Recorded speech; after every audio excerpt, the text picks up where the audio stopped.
एक लड़की थी, नाम था पीहू। ना माँ थी ना बाप, एक झोपड़ी में अकेली रहती थी। हर रोज सड़क किनारे बैठ जाती थी, फटे कपड़े, गंदे बाल और आंखों में भूख की जलती हुई आग। लोग आते जाते, कोई दान देता, कोई थूक के चला जाता, लेकिन पीहू कुछ अजीब थी। जिसने उसे खाना दिया उसके हाथों में फूल खिलते थे, और जिसने उसे नजरअंदाज किया या हंस के निकला, कुछ न कुछ उसका कट के ही रहता था। एक दिन शहर का सबसे बड़ा ठेकेदार तिवारी सेठ को जोर से सुसु लगी थी। वहीं जगह आके गाड़ी रोकता है। गाड़ी से उतरते हुए देखकर पीहू हाथ जोड़ के बोली, भूख लगी है अंकल, कुछ दे दो। तिवारी ने हंस के कहा, जा भाग यहाँ से भूतनी के। और बिना शर्म के उस मासूम लड़की के ऊपर ही सूसू कर दिया। पीहू चुप रही, कुछ बोली नहीं, बस अपनी आंखों से सेठ को देखा। अगले दिन ब्रेकिंग न्यूज थी। तिवारी सेठ की गाड़ी का ब्रेक फेल हुआ था और पेड़ से टकराई और सिर धड़ से अलग। लोग बोले, कुदरत का न्याय है। लेकिन कुछ समझदार लोग धीरे से बोले, न्याय नहीं, ये उस भूखी बच्ची का श्राप है। और एक रात एक कॉलेज लड़का आया। पीहू ने हाथ फैलाया, भैया कुछ खिला दो, बहुत भूख लगी है। तेरा पेट नहीं भरेगा कभी, चल हट। लड़का बोल के चला जाता है। उसी रात 2 बजे वो लड़का सो रहा था। उसे एक आवाज सुनाई दी, अब तुझे भूख लगेगी, पर खाने को कुछ नहीं मिलेगा, कभी नहीं। अगली सुबह लड़का पागल हो चुका था। हर प्लेट से खाना गायब, जो भी खाना रखता था सब गायब हो जाता था। उसकी जिंदगी से भोजन नाम की चीज ही गायब हो गई थी। धीरे धीरे पीहू की कहानी फैल गई। जो उसे खिलाता है बच जाता है, जो हंसता है मिट जाता है। अब सड़क के कोने पे लोग लाइन लगा के खाना देने लगे डर के मारे। लेकिन ट्विस्ट ये है, पीहू कोई इंसान नहीं है, वो एक भूखी आत्मा है जो सालों पहले इसी जगह पर खाना मांग रही थी, और एक नशे में चली गाड़ी ने उसे कुचल दिया था। तब से ना उसकी लाश मिली, ना इंसाफ मिला। उस दिन से वो बच्ची एक भटकती आत्मा बन गई।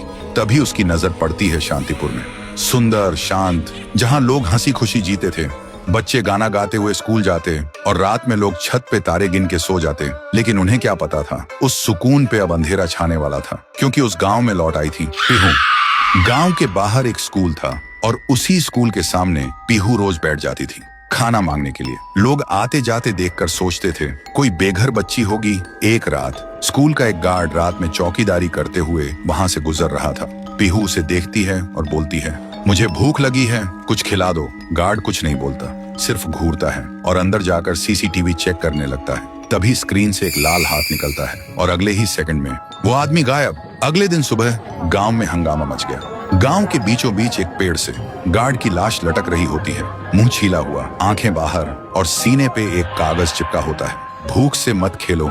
सब कांप गए, किसी को समझ नहीं आया किसने किया। उसी दिन 9वीं क्लास का एक लड़का खाना खाते हुए पीहू के पास जाता है और बोलता है, खाना चाहिए भिखारी, जा अपने बाप से मांग, और हंस के चला जाता है। पीहू कुछ नहीं बोलती, बस चुप रहती है। अगली रात उसकी माँ चीख चीख के रोड पे भागती है, मेरा बेटा अंदर से खाली हो गया है। डॉक्टर बोलते हैं, इसके अंदर ना दिमाग है, ना किडनी, ना लिवर, सिर्फ अंधेरा है। अगले दिन गांव के लोग इकट्ठा हो जाते हैं। सब बोलते, जब से पेड़ पे लाश लटकी थी तब से कुछ ना कुछ गलत हो रहा है। किसी ने सजेस्ट किया, शांति के लिए पूजा करनी होगी। फिर रात में एक बड़ा पंडित बुलाया गया। पूरा गांव जमा हुआ था। पूजा शुरू होता है, लेकिन जैसे ही पंडित ने पहला मंत्र बोला, जोर का धमाका हुआ। पंडित का शरीर फट के टुकड़ों में बिखर गया। चारों तरफ खून और मांस के लोथड़े उड़ गए। लोगों की चीख पुकार मच गई और उसी खून से एक दीवार पे लिखा हुआ था, मुझे पूजा नहीं, खाना चाहिए था। पीहू के डर ने गांव के लोगों को पागल कर दिया था। कोई स्कूल नहीं जा रहा था। बच्चे खिड़कियों से पीछे छुप के बाहर झांकते थे। लेकिन पीहू अभी भी उसी स्कूल के सामने बैठी मिलती थी, जुबान पे एक ही लफ्ज, मुझे भूख लगी है। फिर एक दिन गांव में एक बड़ा तांत्रिक आया। सुना था 1000 भूत प्रेत भगाए हैं उन्होंने। तांत्रिक गांव में कदम रखते ही एक आदमी से पूछा, ये गांव इतना शांत क्यों है? आदमी बोला, हमारे गांव में एक छाया घूम रही है जो मुझे भूख लगी है बोल के इंसान को निगल रही है। तांत्रिक ने आंख बंद की और जो देखा वो चौंक गया। फिर उन्होंने गांव वालों को बुलाया और बोला, वो बच्ची की आत्मा किसी वस्तु में बंद है, हमें उसका असली घर ढूंढना होगा, वहीं कुछ मिल सकता है। फिर एक रात गांव के 2 जवान साहसी लड़के पीहू का पीछा करते हैं और देखते हैं पीहू एक पुरानी झोपड़ी के अंदर जाती है। दोनों चुपके से झांकते हैं। पीहू एक पुरानी गुड़िया के सामने और उससे बात कर रही होती है जैसे वो जिंदा हो। दोनों देखकर चौंक जाते हैं। फिर अगली सुबह वही 2 लड़के झोपड़ी में जाकर वो डॉल उठाते हैं और ले जाते हैं तांत्रिक के पास। तांत्रिक डॉल को देखकर चिल्लाता है, यही है, इसी में बंद है वो बच्ची की आत्मा, इसे आग में जलाना होगा, तभी सब खत्म होगा। फिर रात में तांत्रिक गुड़िया को आग में डाल के हवन करता है, जोर जोर से मंत्र जप करता है। तभी एक भयानक चीख गूंजती है, मैं भूखी हूँ। और अचानक वो डॉल हवा में उड़ जाती है और सबके सामने उस डॉल से निकलती है पीहू।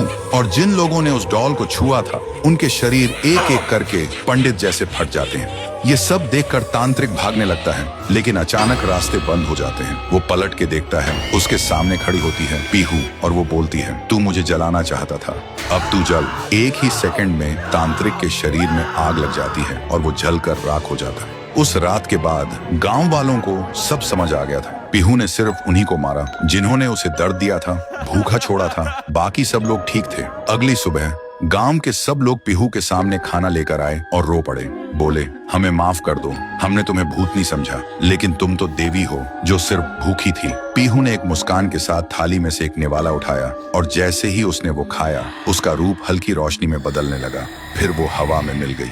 उस दिन के बाद पीहू कभी नहीं दिखी। तब से वो गांव वापस वैसे ही हो गया, शांत, प्यारा और खुशी से भरा। उधर ढोलकपुर गांव के लोग बड़े आराम से जी रहे थे, क्योंकि उस गांव में रहता था महाराज राइस्टार, जो अपने गांव के लिए एक शेर था, जो कभी अपने लोगों के साथ गलत होने नहीं देता था। लेकिन उस गांव में छुपा था एक डरावना राज, एक राज जो सबके दिल में था, पर जुबान पे नहीं। गांव के बीच एक सूखा हुआ पेड़ था, जिसे लोग कहते थे श्रापित पेड़। ना कोई उसके पास जाता, ना कोई उससे आंख मिलाता। हर पूर्णिमा के अगले दिन उस पेड़ के नीचे एक लाश मिलती थी। लोग कहते, रात में कोई आता है और लाश छोड़ जाता है, लेकिन कभी किसी ने कुछ देखा नहीं, और देखता भी कैसे। जो देखता वो अगले दिन पेड़ के नीचे होता था। एक दिन राइस्टार ने ठान लिया, बस अब और नहीं, इस राज का अंत मैं ही करूंगा, क्योंकि ढोलकपुर का नाम मिट्टी में मिल रहा था। फिर एक पूर्णिमा की रात राइस्टार चुपके से जाकर पेड़ के पास बैठ गया। रात के 2 बजे एक आवाज आई, Tung tung tung tung tung tung tung tung tung सहूर। और फिर वो पेड़ भूत में बदल गया। वो भूत कुछ अजीब सा था, एक भयानक शैतानी हंसी वाला चेहरा, आंखें बड़ी बड़ी। वो पेड़ चल के एक घर के गेट को जोर जोर से खटखटाने लगता है। तभी एक आदमी डर के मारे आवाज सुन के बाहर निकलता है। वो भूत अपने लकड़ी जैसे हाथ से एक ऐसा थप्पड़ मारता कि उसकी सांस वहीं थम जाती है, और उसी जगह उस लाश को ले जाता है और वापस फिर से पेड़ बन जाता था। देखते ही राइस्टार का दिल कांप जाता है, पर वो कुछ बोलता नहीं। सुबह लोग भीड़ में जमा हुए और राइस्टार ने पहली बार उस पेड़ से बात करने की कोशिश की। पेड़ के अंदर से एक आवाज निकली, क्या तुम सब भूल गए मुझे? राइस्टार बोलता है, तू कौन है? पेड़ बोलता है, मैं हूँ ठुन ठुन ठुन साहुर। एक वक्त था जब मैं भी इस गांव का एक प्यारा सा बच्चा था, लेकिन 100 साल पहले मुझे इसी पेड़ से रस्सी बांधकर उल्टा लटका दिया गया, गांव वालों की आंखों के सामने, और मेरी मौत को तमाशा बना दिया गया, सिर्फ इसलिए क्योंकि मैंने एक राज देख लिया था जो लोग छुपाना चाहते थे। और उसी पल से मेरी रूह इस पेड़ से जुड़ गई। उस दिन से मैं इंसान नहीं, एक सज्जा बन गया, और हर पूर्णिमा में एक राजदार को चुनता हूँ और फिर उसे उसकी खामोशी का हिसाब देता हूँ। राइस्टार बोलता है, लेकिन अब तो वो लोग मर चुके हैं ना, जो तेरा कसूरवार थे। अब तू मासूम लोगों को क्यों मार रहा है? पेड़ कुछ देर चुप रहता है, फिर बोलता है, ठीक है, बस एक बार मुझे याद करो, एक दिया जला दो, फिर मैं कभी किसी को नहीं मारूंगा। फिर रात में सब लोग आते हैं, एक एक दिया जलाते हैं, और तभी पेड़ अपने आप से आग पकड़ लेता है और आखिर में मुक्ति मिलती ठुन ठुन ठुन साहुर को। उस दिन के बाद गांव में कभी कोई लाश नहीं मिली। हर पूर्णिमा में लोग एक दिया जलाकर उसकी यादों को जिंदा रखते हैं, क्योंकि अगर भूल गए तो सपने में एक आवाज सुनाई देती थी, Tung tung tung tung tung tung tung tung tung सहूर। देखते ही देखते 1 साल बीत गया। गांव के लोग फिर से खुशी से जीने लगे थे, लेकिन एक अमावस्या की काली रात में ग्रेवयार्ड के बीच खड़ी एक पुरानी टूटी फूटी हवेली, जिसके अंदर सिर्फ अंधेरा और सड़ी हुई लाशों की तेज बदबू थी, वहीं हवेली के सबसे अंधेरे कमरे के बीच खून से बना एक आह्वान मंडल जमीन पर अजीब सी चमक के साथ जगमगा रहा था। उसके बीच एक पुरानी गुड़िया रखी थी और आह्वान मंडल के इर्द गिर्द 3 तांत्रिक उस गुड़िया पर श्रापित काला जादू की विधि कर रहे थे। 3 तांत्रिकों की आवाज एक साथ गूंज रही थी। मंत्र इतने भयानक, इतने गहरे थे कि जैसे हर श्रापित अंधेरों के आत्मा को आजाद कर रहा हो। तभी हवेली के अंदर चारों तरफ से हर तरह के भूत प्रेत की आत्माएं हवा को चीरते हुए सीधा उस गुड़िया के अंदर घुसने लगी, और जैसे ही आखिरी आत्मा घुसी, गुड़िया की आंख खुल गई और अचानक वो 3 तांत्रिक टुकड़े टुकड़े होकर बिखर गए। तभी गुड़िया उठती है और जोर जोर से हंसने लगती है। उसका हंसना इतना तेज, इतना खौफनाक कि पूरा ग्रेवयार्ड कांप उठता है और पैदा हुई शैतानी रूह से भरी एक राक्षसी गुड़िया। फिर एक दिन गांव के कोने में दो छोटी बच्ची गाना गाते गाते खेल रही थी। तभी वो गुड़िया आती है और दो बच्चों का गाना चुपचाप एक अजीब सी मुस्कान के साथ सुनने लगती है। उसकी हरकतें एकदम अजीब थी और जैसे ही बच्चों ने उस गुड़िया को देखा, उनका गाना एकदम बीच में रुक गया, क्योंकि इससे पहले उन्होंने कभी चलती हुई गुड़िया नहीं देखी थी। अगले ही पल वो गुड़िया दोनों बच्चों के करीब आई और उनका खून चूस कर दोनों को मार देती है। फिर एक रात कुछ ऐसा हुआ जो फिर से ढोलकपुर वालों की रातों की नींद हराम हो गया। लाशें फिर से मिलने लगी। हर 2 दिन बाद किसी न किसी के घर के सामने एक कटी हुई लाश पड़ी होती। गांव फिर से कांप उठा। एक दिन सब लोग महाराज के पास पहुंचते हैं और रो रो कर गांव की घटनाओं के बारे में बताते हैं। रात को महाराज 2 सेनापतियों से कहते हैं, जाओ और खोजो इस कांड के पीछे कौन है। लेकिन सुबह सिर्फ उनकी लाशें लौट कर आईं। एक का सिर था ही नहीं, दूसरे के पैर कट चुके थे। महाराज समझ गए कुछ तो लौट आया है, कुछ जो सिर्फ मौत का खेल खेल रहा है। और फिर कहते हैं, अब इस जंग का सामना मुझे ही करना होगा। उसी रात महाराज चुपके से गांव में आते हैं और एक पेड़ के पीछे खुद को छुपा लेते हैं। और ठीक रात के 2:30 बजे अचानक कहीं से धुआं छा जाता है और उस धुएं के अंदर से एक आवाज आती है,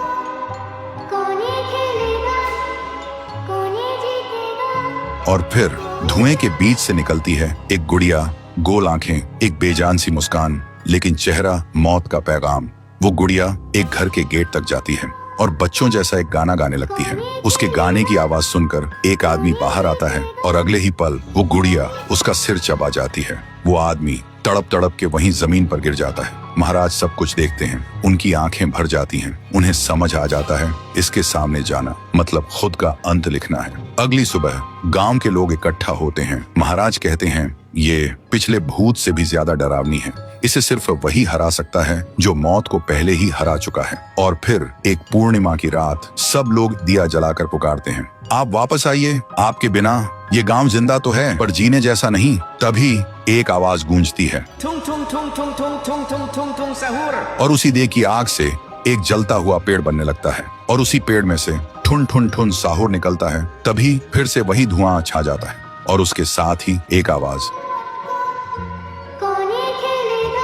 सब लोग घुटनों के बल गिर जाते हैं और कांपती आवाज में बोलते हैं, हमें बचाइए, वो आ गई है। ठुन ठुन ठुन साहुर एक जोरदार जंप करता है और सीधा उस धुएं में घुस जाता है और शुरू होती है एक आखिरी जंग। ठुन ठुन ठुन साहुर और गुड़िया की। जमीन कांपने लगती है, आसमान से बिजली गिरती है और जब धुआं हटता है तो दिखाई देता है गुड़िया बिखर चुकी थी। हाथ अलग, सिर अलग, पैर अलग। और तब से गांव में फिर से एक नई सुबह हुई। महाराज मुस्कुराए, गांव वाले जीने लगे और उस दिन के बाद ठुन ठुन ठुन साहुर सिर्फ एक भूत नहीं रहा, गांव का रक्षक बन गया। लेकिन उसी रात कुछ ऐसा हुआ जो किसी को भी पता नहीं चला। गुड़िया का सिर, हाथ, पैर अपने आप जुड़ने लगे थे और फिर वो वहां से चली गई। उधर शांतिपुर में शादी हो रही थी। पूरा गांव शामिल था, सब धूमधाम से शादी मना रहे थे। और तभी गुड़िया जमीन में लेटे हुए आती है और अचानक उठकर सीधा दुल्हन को खा जाती है। ये देखते ही लोगों के बीच में अफरा तफरी मच जाती है। कोई भागता है, कोई चिल्लाता है और वो गुड़िया खड़े होकर एक बच्चों जैसा गाना गाती है और फिर एक के बाद एक सबको मौत के घाट उतार देती है और फिर वो गायब हो जाती है। गांव फिर से कांप उठता है। सुबह सब लोग इकट्ठा होते हैं और कहते हैं, वो भूखी लड़की वापस आ गई है। इस बार एक गुड़िया बन के लोग घुटनों के बल गिर जाते हैं और रो रो कर कहते हैं, हे भगवान हमें बचाओ। तभी गांव का मुखिया आता है और गुस्से में कहता है, चाहे वो कोई भी हो, है तो एक गुड़िया ही ना, आज रात मैं उसे खुद गांव से निकालूंगा। फिर रात के ठीक 2:30 बजे मुखिया अपने 2 चेलों के साथ गांव के बीच खड़ा होता है और फिर वही धुआं छा जाता है और वही आवाज। वो गुड़िया धुएं से निकलती है और सीधा मुखिया के पास चल के आती है। मुखिया कहता है, निकल जा मेरे गांव से, नहीं तो तुझे यहीं बिखरा दूंगा। गुड़िया हंसती है और कहती है, तेरे से पहले भी किसी ने ये सोचा था। और उसी पल वो गुड़िया बड़ी होने लगती है और अपनी पैर से तीनों को कुचल के मार डालती है। सुबह जमीन पे सिर्फ खून के धब्बे रह गए थे, लाशें जैसे हवा हो गई हो। लोग समझ गए ये कोई आम गुड़िया नहीं, इसके अंदर कुछ और ही शक्ति है। तभी गांव की एक बूढ़ी औरत कहती है, इस गुड़िया को हम गांव से नहीं निकाल सकते, इसे तो सिर्फ पीहू ही गांव से निकाल सकती है। फिर सभी लोग उसी जगह जाकर खाना रखते हैं और दिल से पीहू को पुकारते हैं, भूखी देवी वापस आइए, गांव को बचाइए। तभी जमीन से एक आवाज निकलती है और मिट्टी से बनने लगती है पीहू। लोग चिल्लाकर कहते हैं, देवी हमें बचा लो।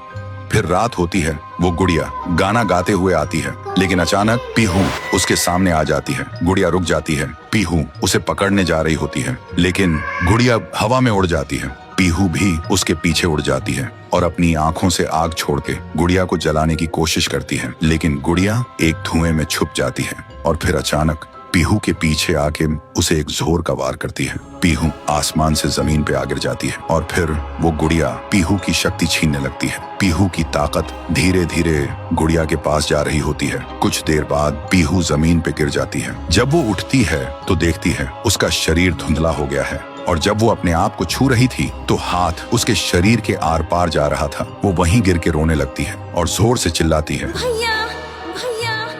और उसकी आवाज सीधा उसके भाई के कानों तक पहुंचती है। लेकिन इधर उसका भाई सोच रहा था। लगभग 150 साल पहले की बात। ढोलकपुर गांव के एक कोने में एक परिवार रहता था।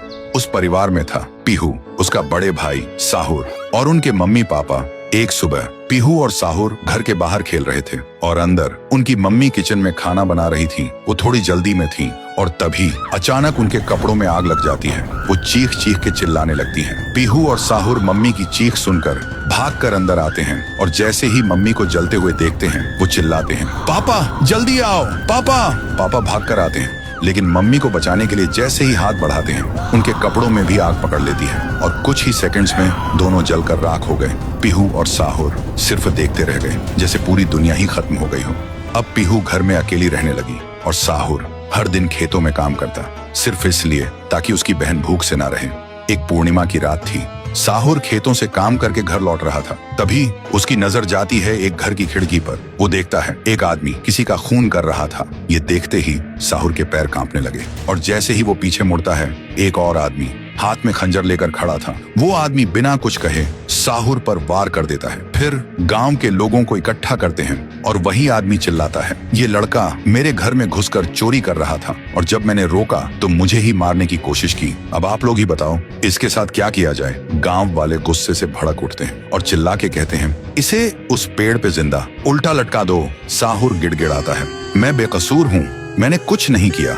लेकिन गांव के किसी ने भी उसकी एक ना सुनी। उधर उसकी बहन रात भर उसका इंतजार करती रही और सुबह जब वो उसे ढूंढने निकली तो देखती है उसका भाई गांव के बीच वाले सूखे पेड़ से उल्टा लटका हुआ है। ये देखते ही पीहू टूट जाती है, जोर जोर से चीखने लगती है और उसकी चीख पूरे गांव में गूंज जाती है। फिर गांव वाले पीहू को भी चोर का बहन कहकर गांव से निकाल देते हैं और तब से साहुर की आत्मा उस पेड़ के अंदर समा गई थी और पीहू गांव के बाहर एक झोपड़ी में रहने लगी थी। रोज एक पेड़ के नीचे बैठकर भीख मांगती थी, लेकिन कोई भी उसे कुछ भी खाने को नहीं देता था। वो बस भूखी पेट पेड़ के नीचे लेटी रहती थी। साहुर भी अपनी बहन का दर्द महसूस कर पाता था, लेकिन वो कुछ नहीं कर सकता था। फिर एक दिन पीहू रास्ते में खाना मांग रही थी और तभी एक नशे में चली गाड़ी ने उसे कुचल दिया था। तब से पीहू एक भूखी आत्मा बन गई जो हर गांव में भटकती थी, सिर्फ एक ही बात कहकर, मुझे भूख लगी है। ये सब याद करते ही तुंग तुंग तुंग साहुर की आंखों से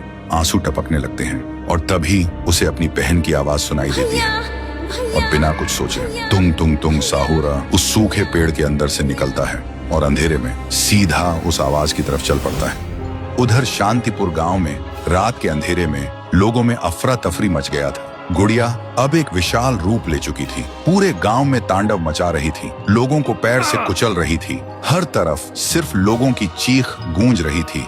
पीहू अभी भी जमीन पे पड़ी होती है, उसकी रूह धीरे धीरे मिट जा रही होती है। तभी तुंग तुंग तुंग साहुर आता है और अपनी बहन को जमीन पर पड़ा देखकर उसकी आंखों से एक बार फिर आंसू टपकने लगते हैं। पीहू थोड़ा कांप के उठती है और कमजोर आवाज में पूछती है, तुम कौन हो? साहुर बोलता है, मैं तेरा भाई साहुर। पीहू का गला भर आता है और बोलती, भैया तुम यहाँ कैसे?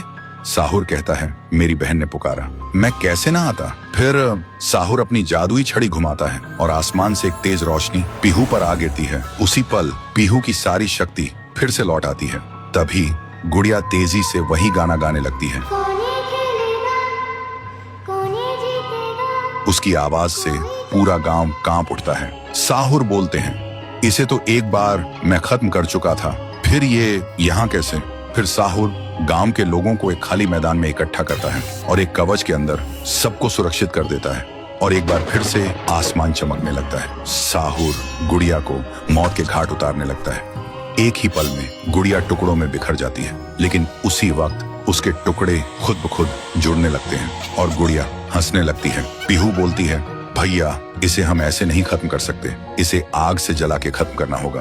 तभी साहुर अपने जादू से गुड़िया को कस के पकड़ता है और पीहू अपनी आंखों से आग निकालती है और गुड़िया को जला देती है। गुड़िया चीखती है और छोटी होने लगती है। कुछ ही देर बाद गुड़िया जलकर राख हो जाती है और हवा में पूरी तरह से गायब हो जाती है। फिर गांव से काली छाया हट जाती है और सूरज निकलता है। पूरा गांव एक आवाज में गूंज उठता है, जय हो पीहू देवी की, जय हो तुंग तुंग तुंग साहुर की। साहुर मुस्कुराता है और कहता है, मुझे वापस जाना होगा।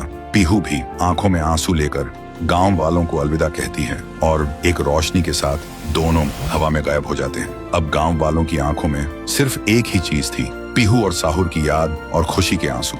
तब से शांतिपुर में एक बार फिर से शांति लौट आई थी। लेकिन जलने से पहले जब साहुर ने अपने जादू से उसे कस के पकड़ रखा था, तब गुड़िया अपनी एक उंगली चुपके से जमीन पर गिरा दी थी। फिर गुड़िया आग में जलकर राख बन गई थी और वो उंगली अब भी वापस लौटने के लिए अपने वक्त का इंतजार कर रही है।